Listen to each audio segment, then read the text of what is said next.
So this is how you can turn off multitasking on the iPad. Let me show you how it works. If it's your first time on Foxtecc, most definitely subscribe so you never miss tutorials and videos like this one. Okay, so the obvious choice is that we're going to go to the settings app, and in the left panel, part of all of the options, you should find the multitasking and gestures. So it's pretty self-explanatory, but the point is that you most likely are going to see three options. That's the full screen apps, windowed apps, and a stage manager. So I personally keep my iPad in the windowed apps, which is kind of like the middle ground between a full multitasking mode and the regular mode. But if you want to turn it off completely, just go with the full screen apps, and it just means that every app is going to go to the full screen.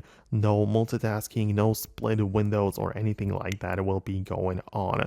So yeah, as I said, I like to use the windowed apps because you can see right now in this case I have my apps in the full screen. So whichever app I open, it just lets me use it in the full screen. But if I wanted, I could just grab the bottom corner and essentially resize the window. So, I kind of have like the in-between option. So I have the multitasking turned on, but I also don't have to use it.